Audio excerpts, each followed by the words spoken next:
झटापट देखील झाली। पोलिसांच्या मध्यस्थीनंतर तणाव निवळला आणि मतदान प्रक्रिया पुन्हा सुरळीत सुरू करण्यात आली। मनोज सातवी सध्या आपल्यासोबत आहेत। मनोज, पालघरमधील डहाणूमध्ये देखील हा राडा झालेला होता। भाजप कार्यकर्त्यांनी गर्दी केल्यामुळे नगराध्यक्ष पदाचे उमेदवार असलेले राजेंद्र माचे यांनी चांगलंच आक्रमक होत या ठिकाणी मोठा राडा घातलाय।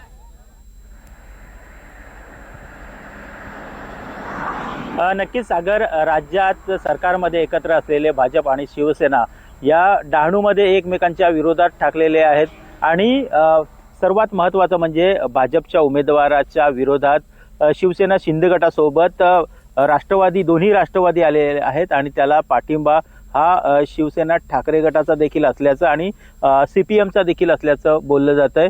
आज ज्या वेळी मतदान सुरळीत सुरू होतं त्याच वेळी मोठ्या प्रमाणात वार्ड क्रमांक 11 मधील एका मतदान केंद्रावर भाजपच्या कार्यकर्त्यांची मोठी गर्दी जमलेली होती आणि यावर आक्षेप घेत जे शिवसेना शिंदे गटाचे नगराध्यक्ष पदाचे उमेदवार राजेंद्र माचे आहेत त्यांनी आक्षेप घेतला आणि त्याच वेळी भाजप आणि जे राजेंद्र माचे यांच्यामध्ये बाचाबाची निर्माण झाली आणि याचं रूपांतर धक्काबुक्की आणि हाणामारीमध्ये देखील झालेलं आहे आणि या तणावाच्या परिस्थितीत पोलिसांनी वेळीच हस्तक्षेप केला आणि त्यानंतर या कार्यकर्त्यांना, दोन्ही बाजूच्या कार्यकर्त्यांना पांगवण्यात आलं, एकमेकांच्या बाजूला नेण्यात आलं। त्यानंतर या ठिकाणी आता तणावपूर्ण शांतता निर्माण झालेली आहे। मोठ्या प्रमाणात पोलीस बंदोबस्त त्या ठिकाणी तैनात करण्यात आलेला आहे। मात्र ही जी डहाणू नगर परिषदेची निवडणूक आहे ही अत्यंत चुरशीची आणि प्रतिष्ठेची देखील झालेली आहे।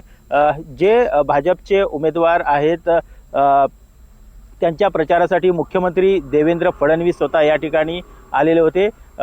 राजपूत जे आहेत त्याचप्रमाणे उपमुख्यमंत्री एकनाथ शिंदे यांनी देखील या ठिकाणी हजेरी लावलेली होती आणि मोठी सभा घेण्यात आलेली होती आणि एकमेकांच्या विरोधात आरोप प्रत्यारोप या ठिकाणी करण्यात आलेले होते।